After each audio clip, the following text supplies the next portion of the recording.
una chica cuyo nombre de usuario es Apemare, tuvo lo que quizá sea la experiencia más peligrosa de todas en esta lista. Y entrada la noche, decidió usar la aplicación en compañía de una amiga. A bordo de su auto, Randonautica las llevó a un lugar mayor, ¿verdad? Y si se está grabando la clase.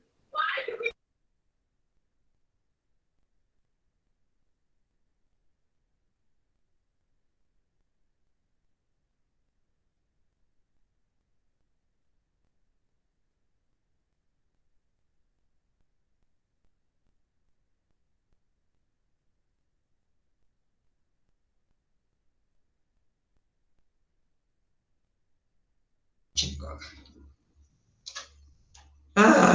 Perdonen, apenas me di cuenta. La computadora del licenciado Ricardo es una lata. Muy bien, creo que ahora sí ya me deben de estar escuchando todos. Eso esperaría. Voy pasando la lista, me van diciendo presente, por favor. Erika, ¿a la vez?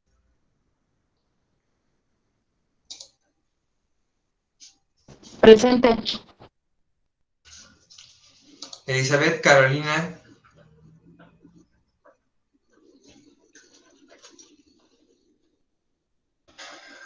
Felipe Domínguez. Rubicelia.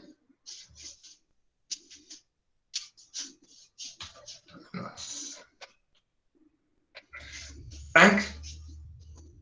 Presente. Frank, perdón.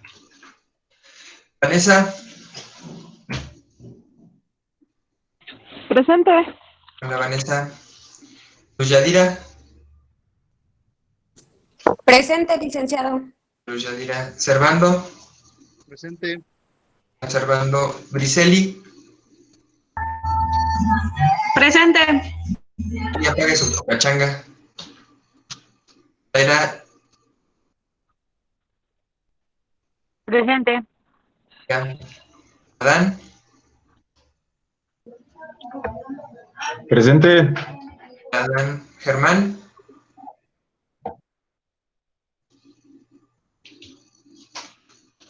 Y María Isabel.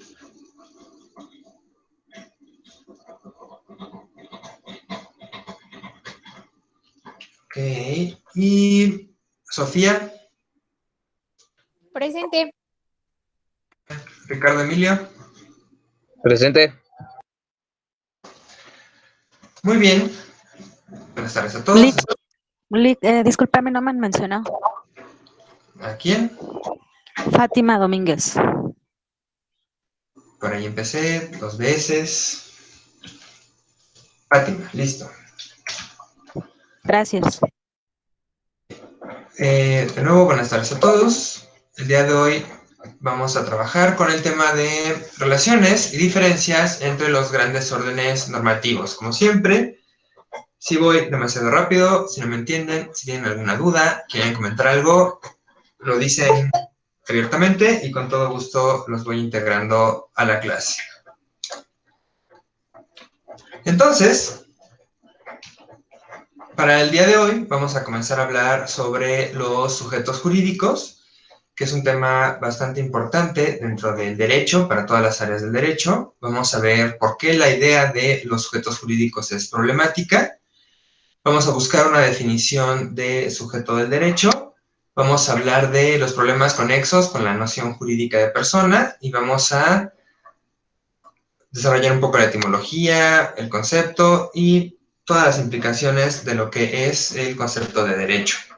Como objetivos tenemos básicamente reconocer qué son los sujetos jurídicos, plantear una definición y criticar las diversas perspectivas que existen sobre la idea de las ficciones jurídicas o las personas.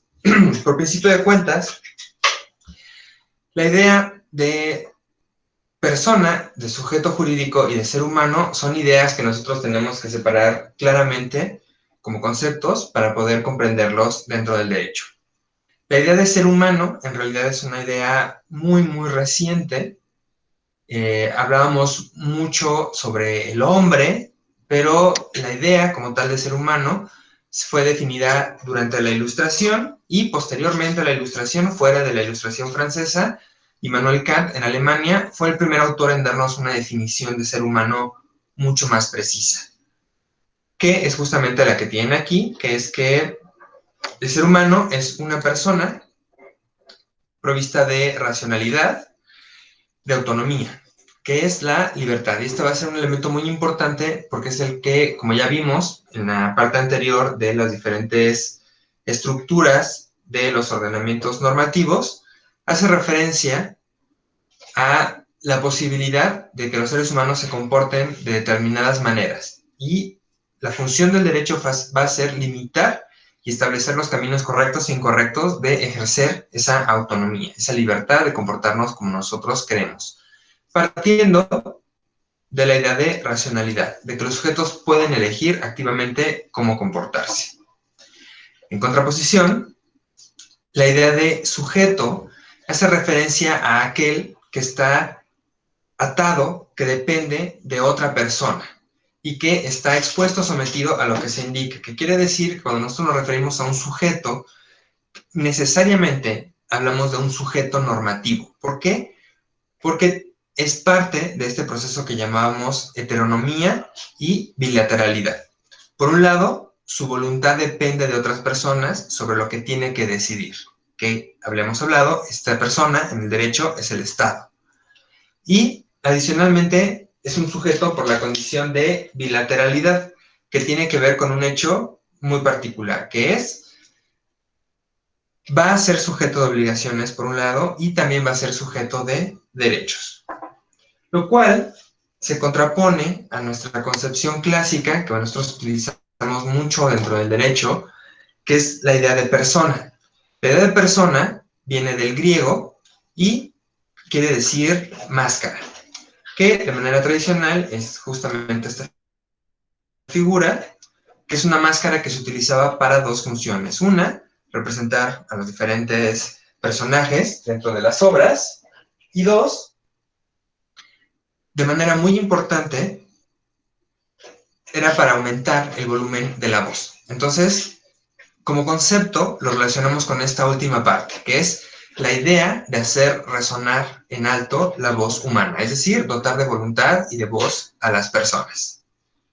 Bajo estas tres perspectivas de las diferencias entre lo que son un sujeto, un ser humano y una persona, nosotros podemos decir que un ser humano necesariamente es una entidad biológica, pero un sujeto no necesariamente es una entidad biológica, porque puede ser un ser humano o una persona, es decir, alguien provisto de voz, aunque no sea necesariamente un ser humano,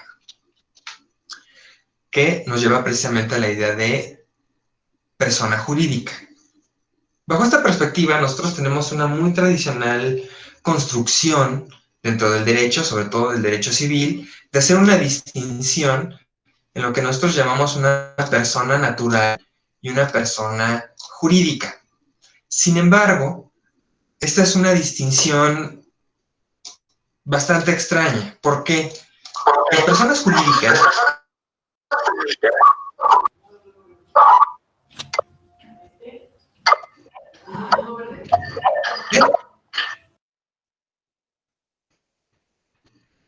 ¿quién quería hablar? ¿Me dijo yo? Ok, perdón. Entonces, les decía que la idea de persona natural versus la idea de persona jurídica es bastante artificial en la idea de que nosotros tratamos de hacer una distinción entre la ocurrencia de ciertos sujetos biológicos y ciertos sujetos que son construidos de manera hipotética, teórica, ficticia, bueno, vayamos a ir encontrando por el derecho, que son las personas jurídicas. Sin embargo, les decía, hay una distinción clara entre lo que es un ser humano como una entidad biológica y lo que es un sujeto. Los seres humanos dentro de los estados son sujetos en la medida que están integrados a su sistema normativo y les son reconocidos derechos y obligaciones, de la misma manera que las personas jurídicas. La idea de sujeto dentro del derecho también es una construcción artificial creada por el derecho, pero esta es netamente una digresión filosófica. Finalmente, la idea de persona jurídica va a hacer referencia a un conjunto de derechos y obligaciones, los cuales podemos conceder a seres humanos, entidades biológicas, o a una determinada colectividad de acuerdo a lo que establece el propio derecho.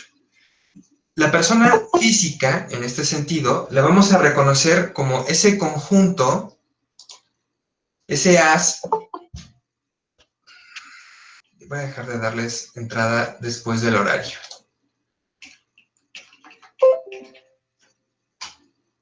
Les decía, son similares, en el sentido que nosotros encontramos que tanto persona física como persona jurídica son un conjunto de derechos. Ahí sí, no es un sistema, simple y sencillamente es el grupo, el bulto de derechos que le atribuimos a las personas, sean físicas o tengan el carácter de jurídico o moral. La única diferencia es que obviamente los seres humanos ocurren con naturalidad en el mundo físico. En cambio, las personas físicas las personas jurídicas o las personas morales son creadas por seres humanos mediante la unión de sus voluntades para expresarlas de manera única y uniformada a través de un determinado nombre o denominación. A esta congregación, que debe tener una serie de objetivos, nosotros les concedemos derechos y obligaciones en virtud de la existencia del derecho. Si ustedes recordarán de sus clases de civil y de mercantil, nosotros podemos crear personas jurídicas. ¿Cómo? Pues poniéndonos de acuerdo para un fin determinado que debe cubrir ciertas características, como la legalidad, donde nosotros vamos a dotar a ese núcleo, a esa voluntad colectiva de una personalidad, para que pueda ser sujeta de obligaciones y de derechos. Precisamente esta atribución se puede conferir por el derecho a través de lo que existe en las propias normas jurídicas, que nos va a indicar cuándo se les vamos a reconocer a las personas físicas y cuándo a las personas morales. Para que reflexionen, por último, en esta lámina, de que las personas físicas también son una construcción artificial del derecho, piensen que los seres humanos no tienen sus derechos y obligaciones de forma plena desde el momento que nacen. Es única y exclusivamente hasta que un ser humano alcanza la mayoría de edad, mediante un procedimiento especial, como puede ser la emancipación, se le trata como un adulto, es decir, se le trata como una persona física, con obligaciones y derechos plenos. ¿Dudas sobre esta parte? Entonces, perfecto, gracias. Les decía que nosotros tenemos una gran diversidad de perspectiva sobre lo que ocurre con las personas jurídicas o morales. Dentro de los principales autores que nosotros podemos reconocer son, por ejemplo, Savigny. Savigny es un autor que ustedes van a encontrar ampliamente mencionado en el derecho civil. Alf Ross y Carl Oliver Corona, que son representantes de la Escuela de Realismo Jurídico Escandinavo. Neil McCormick, que es parte del institucionalismo norteamericano. Hans Kelsen, que es en sí mismo una institución a través de su teoría, que es la teoría pura del derecho. Y Hart, que pertenece a esta corriente de teorías conocidas como el positivismo o el positivismo jurídico. Estas ideas de lo que es una persona jurídica se han ido desarrollando de formas muy diversas a lo largo del tiempo. Por ejemplo, Savigny, que es uno de nuestros autores más antiguos, retomaba mucho una idea que venía de la Edad Media, que es la idea de la ficción. La idea de que a través del sistema normativo nosotros podemos crear ficciones, que básicamente quiere decir mentiras, en las cuales todos afirmamos que existe algo que no existe en la realidad. Si se fijan, es algo que los seres humanos hacen con bastante frecuencia. Por ejemplo, en los 90s, quizá a muchos de ustedes no les haya tocado, un día nos pusimos de acuerdo en México y decidimos que existía el chupacabras. No había ningún elemento físico, biológico, pruebas, video, no había absolutamente nada para decir que existía el chupacabras. Sin embargo, un día todos nos pusimos de acuerdo y decidimos que existía chupacabras y que era algo de lo que teníamos que preocuparnos y no poder dormir en las noches. La idea, desarrollada por Savigny, es que nosotros tenemos una perspectiva similar con las personas jurídicas. No existen formalmente, sin embargo, nosotros actuamos como si realmente existieran. Entonces, si ustedes lo piensan un poco, Coca-Cola es un conjunto de empresas, es un conjunto de personas, es un conjunto de maquinaria, propiedad intelectual, recetas, contratos, pero como tal, no es un sujeto tangible que podamos tocar. Sin embargo, todos nos vamos a poner de acuerdo para fingir y pretender que eso existe. Por eso, durante la Edad Media, se hablaba mucho de la idea de una ficción jurídica. Sin embargo, dentro del realismo jurídico, hablaban de otra perspectiva, donde nosotros no necesariamente planteábamos la idea de la existencia de una mentira, sino de que el derecho goza de fuerza y es válido, recuerden, es obligatorio, básicamente porque existe un Estado. Y en segundo lugar, porque sirve, cuando está escrito, para darnos una serie de parámetros y de guías de cómo va a resolver una autoridad jurisdiccional. No debe haber sorpresas dentro del derecho para reconocer cómo va a resolver un juez, en la medida de lo posible. Entonces, la perspectiva del realismo jurídico es que las personas jurídicas básicamente existen porque detrás hay un Estado que nos hace comportarnos como si esas entidades existieran. A través de su fuerza, hace válidos los contratos que firman las personas jurídicas. Y las personas físicas tenemos que obedecerlo precisamente por lo que hablábamos, que era el monopolio del uso de la fuerza, que está en manos del Estado y puede obligarnos a cumplir aquello en lo cual nosotros estamos obligados contractualmente. Piensen, por ejemplo, lo que sucede con la extrema polarización en las diversas religiones que hay en nuestro país. Imagínense que ustedes digan, yo soy católico, apostólico y romano, y estoy en contra de todas esas sectas que están saliendo por todos lados, como hongos después de la lluvia, que son los mormones, los testigos de Jehová y N cantidad de sectas raras evangélicas. Y dijeran, yo firmé un contrato, pero no sabía que esta persona era un testigo de Jehová. Y como yo no creo en su Dios, y como yo no creo en su religión, y yo creo que es una persona malvada que me quiere convertir a su secta, ya no voy a cumplir con ese contrato. Era un contrato de arrendamiento y quiero que se largue de la casa y ya no lo quiero ahí, aunque nada más vayamos a la mitad del contrato. El derecho se va a encargar de obligarlos a cumplir con ese contrato. Y pasaría exactamente lo mismo si ustedes lo hubieran arrendado no a una persona física en lo individual, sino a una congregación de testigos de Jehová que se presentara no como personas, sino como una asociación religiosa, por ejemplo. Entonces se presentaría como una persona jurídica y serían los derechos de esa persona jurídica los que nosotros tutelaríamos única y exclusivamente porque el Estado nos va a obligar a comportarnos como si existiera, protegiendo sus derechos. Obviamente esta idea tiene una serie de limitaciones que dentro del institucionalismo de Neil McCormick nos diría que no debemos olvidar que finalmente el derecho lo que refleja es la forma en la cual se constituye una sociedad. El derecho es la organización y la construcción de normas en torno a través de los comportamientos que los seres humanos ya han expresado a través de la costumbre.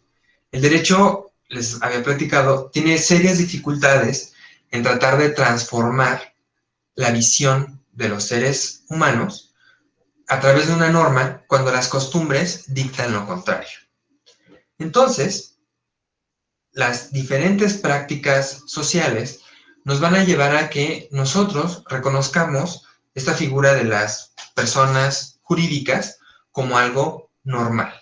Y sobre todo, porque les reitero, en esto sí, nuestras acciones van a estar gobernadas por normas. Entonces, nosotros vamos a considerar que podemos firmar un contrato con una empresa que no es una persona de carne y hueso, como podría ser a lo mejor Easy, Telmex, Cablevisión, donde ustedes firman un contrato frente a una persona que no existe en la realidad, pero cuyos actos están regulados por normas y cuya existencia finalmente forma parte de nuestras prácticas sociales. Hans Kelsen, que sería nuestro siguiente autor, les decía, él es el autor de la teoría pura del derecho, nos diría que finalmente lo que va a estudiar el derecho es lo que dictan las normas y no lo que dicta la moral, la política o la sociología. Por eso su teoría es la teoría pura del derecho, porque únicamente vamos a utilizar fórmulas, conceptos, ideas que provengan del derecho y no vamos a tomar nada prestado de otras ciencias. Bajo esta perspectiva, las personas morales o jurídicas existen para Kelsen básicamente porque así lo dicta una norma en particular. Y si esta norma es válida, nosotros ya no tenemos por qué cuestionar la existencia de esa persona jurídica. Como pueden ver, es una sobresimplificación de lo que ocurre en la realidad, pero es bastante funcional.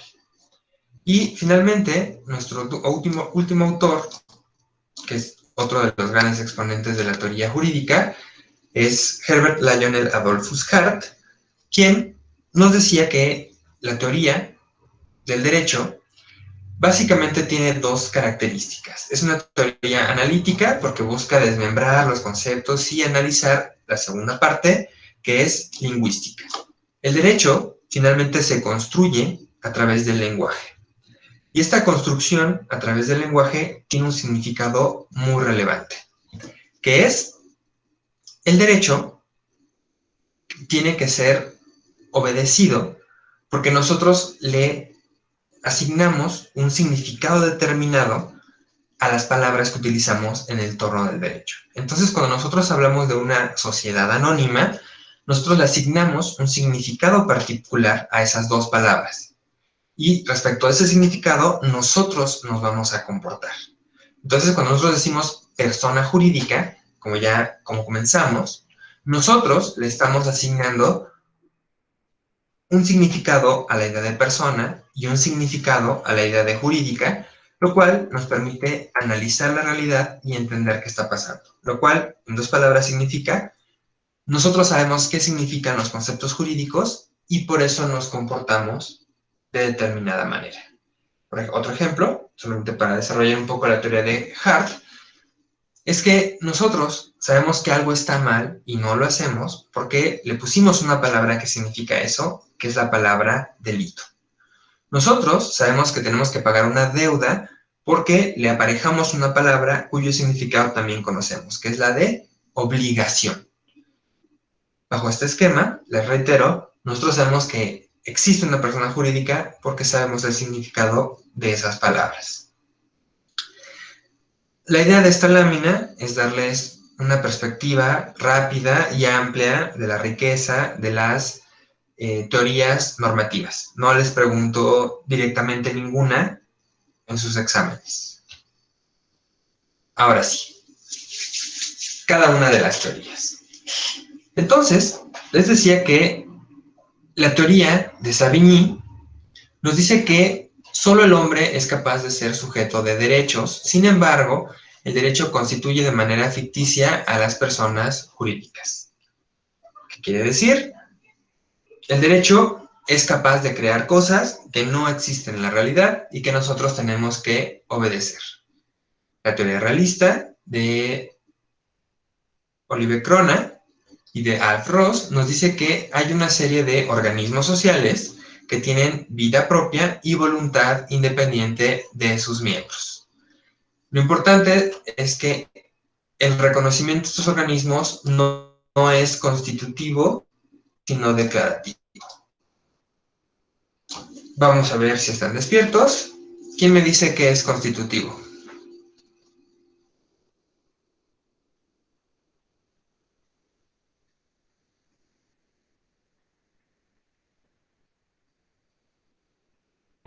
¿Que está establecido en alguna parte?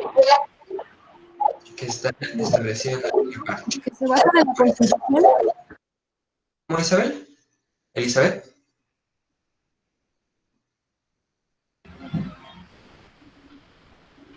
¿Me escucha?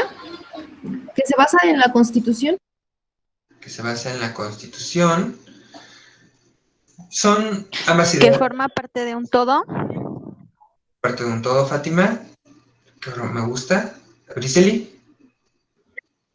Acto jurídico que crea derechos nuevos o que modifica una situación anterior. Ok, ya se nos cortó. Vamos a darles la respuesta. Nosotros, precisamente, como nos recuerda Elizabeth, hablamos de una constitución, como nos decía Isabel, cuando nosotros creamos o hacemos algo.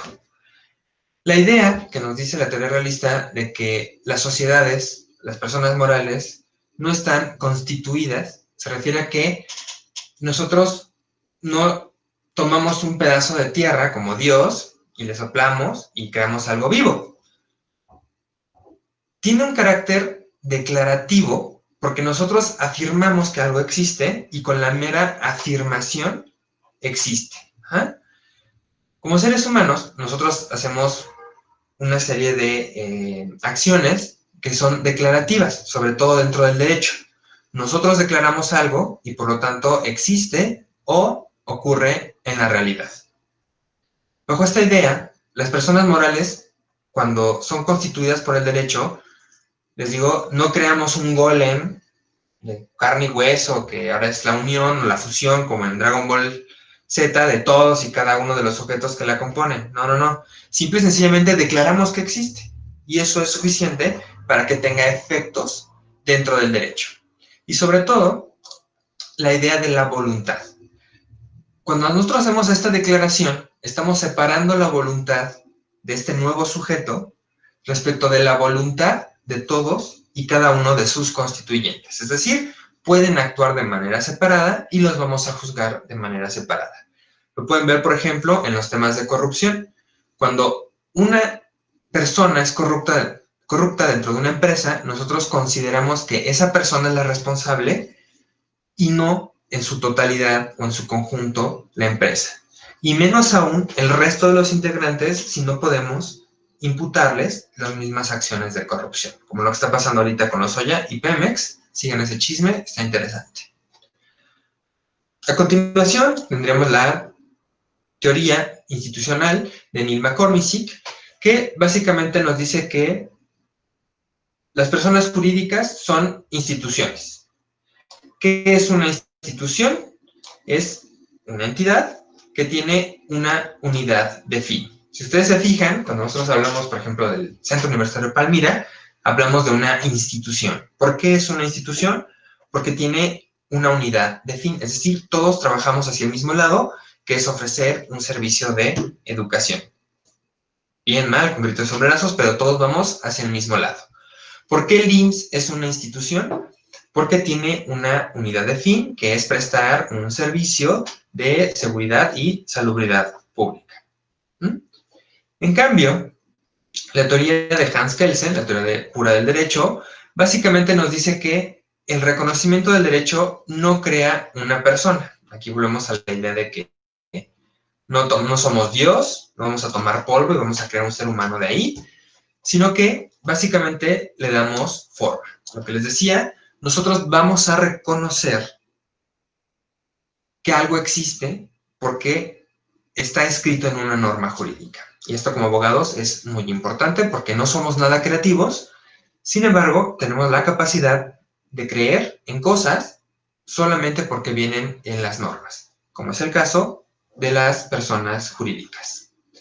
Y finalmente, les decía que la teoría de Hart nos dice que nosotros tenemos una serie de términos teóricos, mientras que otros son construcciones lógicas, que quieren o que forman parte de frases significativas cuando sea traducible a hechos observables. ¿Qué quiere decir en español? Lo que les decía anteriormente, nosotros le atribuimos un significado a las palabras. Y ese significado tiene efectos en la realidad. En este caso, nosotros sabemos que el significado de persona jurídica no quiere decir tangible o algo que podamos tocar. Simple y sencillamente es algo que existe.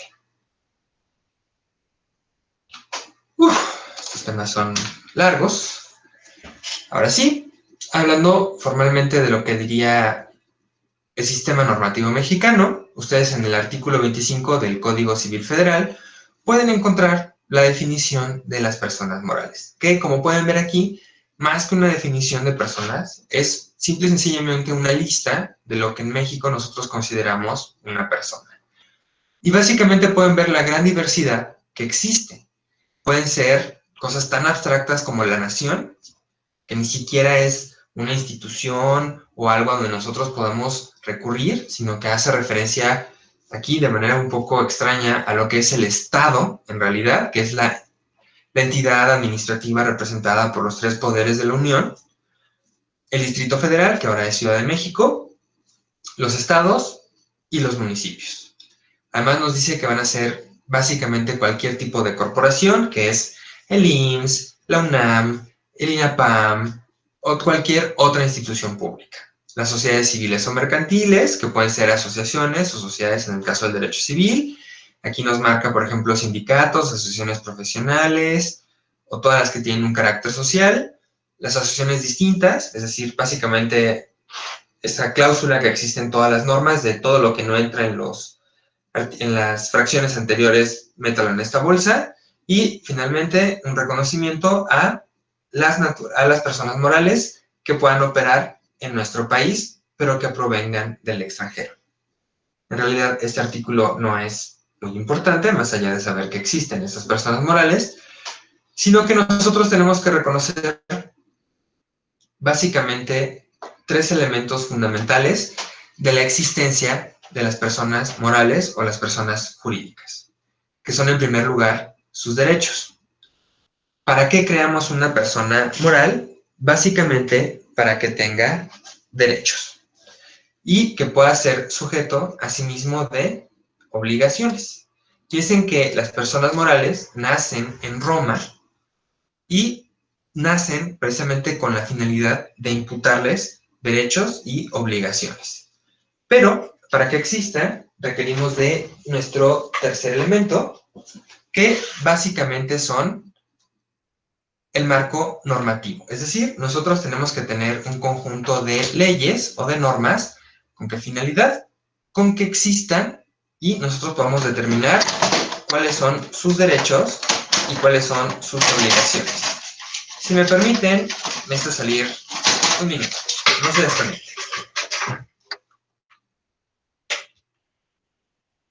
Un segundito. No se desconecte. Ahí voy.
Venga, venga.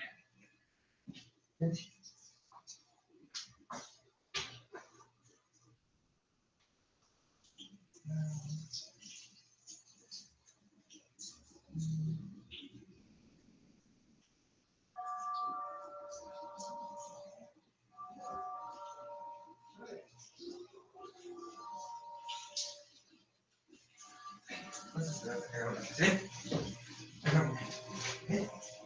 Ven. Ven. Camina. Ven. Ven. Ven.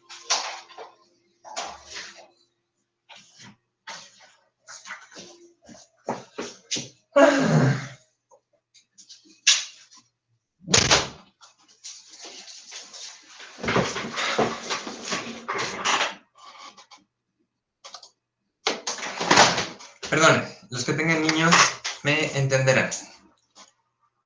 Listo. Entonces les decía que las personas morales requieren de 3 elementos fundamentales para existir, que son derechos, obligaciones y un marco normativo contenido en las diferentes leyes y códigos que nos establezcan cómo las vamos a crear, cómo las vamos a transformar, cómo las vamos a integrar, qué derechos y obligaciones tienen. Sin embargo, ustedes van a encontrar una gran cantidad de literatura que nos va a decir que la idea, por lo menos de manera teórica, de la existencia de las personas jurídicas es problemática. Sin embargo, creo que tiene que ver de manera muy particular con el hecho de que nosotros nos preguntemos, pues más bien, de qué forma nos hagamos la pregunta correspondiente. Si nosotros nos preguntamos qué es una persona colectiva, qué es un Estado, qué es una iglesia, nos vamos a meter en un tema bastante complicado en materia de definiciones, porque va a haber muchas definiciones, porque las definiciones van a ser contradictorias o van a ser insuficientes o vamos a tener que elegir cuál es la correcta o cuál nos gusta y esto va a tener una serie de limitaciones. En cambio, si nosotros cambiamos esas preguntas por una pregunta mucho más larga pero mucho más precisa, como puede ser en qué condiciones nos referimos a un conjunto de seres humanos como meros agregados de individuos, y en cuáles otras adoptamos frases unificadoras extendidas por analogía a partir de los individuos. Si nosotros, en lugar de preguntarnos qué es una persona moral, nos preguntamos cuándo nos referimos a una persona moral, nos acercamos a una respuesta mucho más sencilla. ¿Qué es una persona moral? Pues es básicamente un conjunto de derechos y obligaciones reconocidas por el derecho. Sin embargo, cuando nos referimos a una persona moral y no nada más a una bola de personas que en sí mismas también tienen derechos y obligaciones, nos ayuda a precisar y a ubicar el problema. Si yo pregunto cuándo, entonces ya puedo ubicar cuándo fue creada a través de lo que dispone el artículo 25 del Código Civil y los subsecuentes que dictan los requisitos para conformar una sociedad. Cuando hablamos de una persona moral, cuando hablamos de los derechos y obligaciones de un colectivo y no de cada uno de sus integrantes, por ejemplo. Esa es la importancia de replantearnos las preguntas. Finalmente, cuando nosotros tenemos a las personas jurídicas, nosotros comenzamos a reconocer una serie de elementos particulares del ordenamiento jurídico. En primer lugar, cuando nos establece los requisitos que deben de tener los seres humanos para integrar una persona colectiva, lo que nosotros estamos haciendo es integrar o reconocer que el derecho establece derechos y obligaciones que son imputables a cualquier sujeto, sea en lo individual o como una colectividad. Por eso, quiero que recuerden siempre que no existen o que la diferencia no es la adecuada cuando nosotros hablamos de personas físicas y, por otro lado, de personas morales o personas jurídicas. ¿Por qué? Porque básicamente ambas tienen una razón de ser porque el lenguaje jurídico lo expresa de esa manera. ¿Eh? ¿De dónde sacamos la idea de una persona moral? También es algo que a mí me elude, no les sé decir exactamente de dónde sacamos esa idea o por qué lo relacionamos con la moralidad. Seguramente hace referencia a la idea de la perspectiva de la unión de todas las personas en una sola voluntad y no de forma física, por eso es moral y metafísico. Sin embargo, eso se aleja de lo que es el derecho. El derecho básicamente reconoce que existen porque le reconoce a las colectividades humanas la posibilidad de comportarse como una sola voluntad, con una sola voz, y tener derechos y obligaciones distintos a los que tienen en la individualidad. Perdonen, ¿dudas hasta aquí? ¿Todo bien? Perfecto. Ahora sí. Les decía que nosotros tenemos que siempre tratar de distinguir las diferentes palabras que utilizamos dentro del derecho y en ningún momento utilizarlas como sinónimos, porque entonces nosotros dejamos de comprender de qué demonios estamos hablando. Esto sucede con el término de personalidad. Y la personalidad tiene diversos usos, es otra palabra polisémica porque el derecho toma palabras de todo el resto del lenguaje y le atribuye una serie de significados. Y desde una perspectiva psicológica, de manera general, hace referencia a la forma en la cual una persona se comporta. Si se comporta de manera positiva o de manera negativa, o si se comporta de manera feliz o de manera infeliz, o depresiva o bipolar, o una serie de términos de definiciones que como abogados quizá nunca conozcamos bien. Básicamente hace referencia a las cogniciones, las motivaciones y los estados afectivos. Es decir, qué piensa una persona, qué lo motiva o qué lo hace hacer las cosas o no hacer las cosas, y si está predispuesto bajo concepciones de empatía, de amor, de odio, de violencia o de cualquier otro esquema.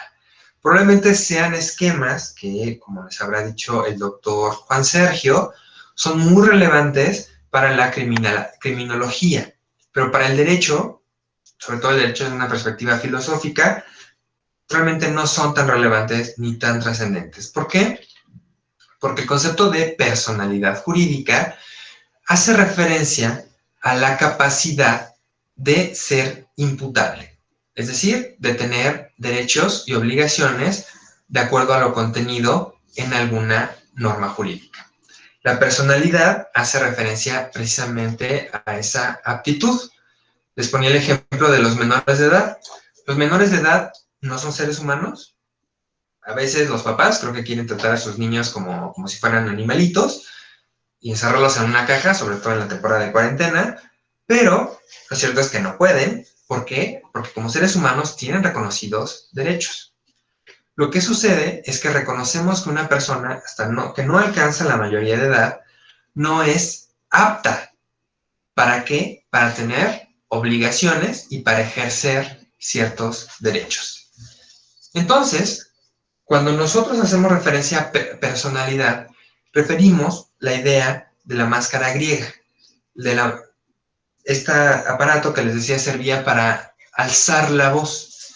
Entonces, nosotros asociamos personalidad con la capacidad de que una persona tenga voz para ejercer derechos y para ser sujeto de obligaciones.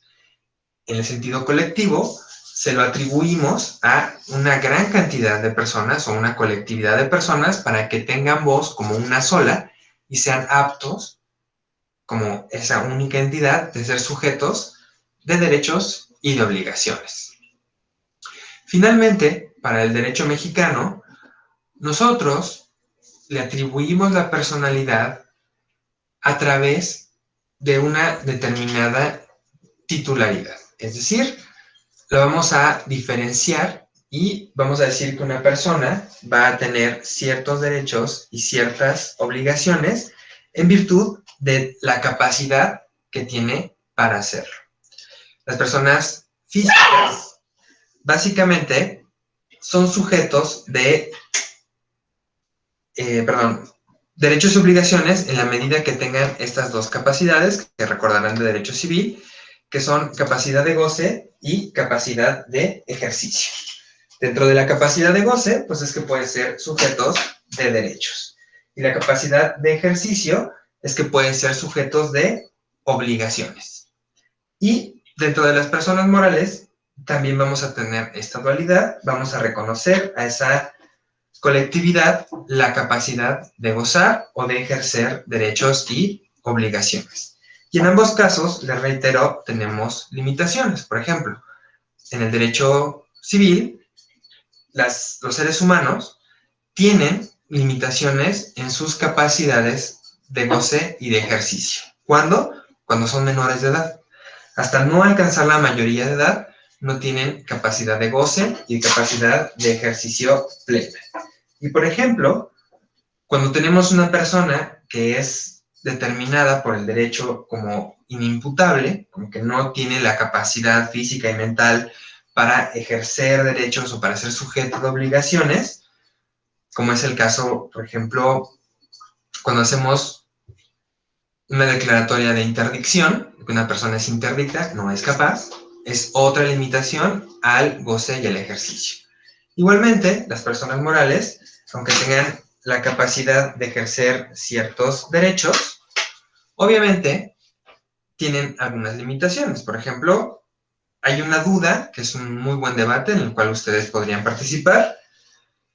Las personas morales, Coca-Cola, los partidos políticos, ¿son sujetos de derechos como el derecho a la libertad de expresión o no? Esto está a debate. En Estados Unidos decidieron que sí, pero nosotros aún no lo seguimos de manera definitiva. Ahora sí, capacidad jurídica, les decíamos, está dividida en capacidad de goce y capacidad de ejercicio. Van a tener que disculpar otro momento, mi bendición se está quejando. Denme un segundito, perdón. Se vayan.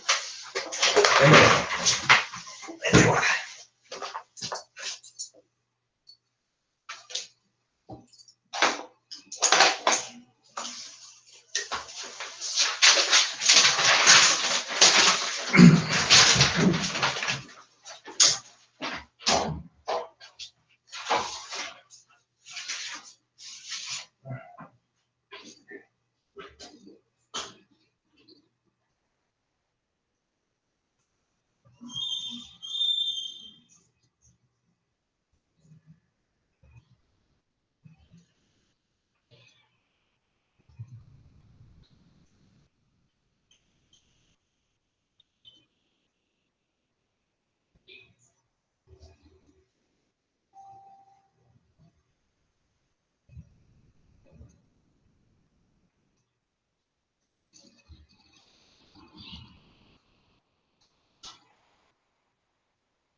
Sí, está de la cosa.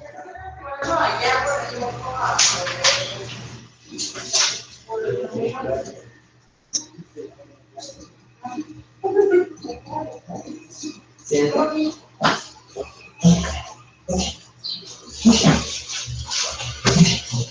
Y si te da.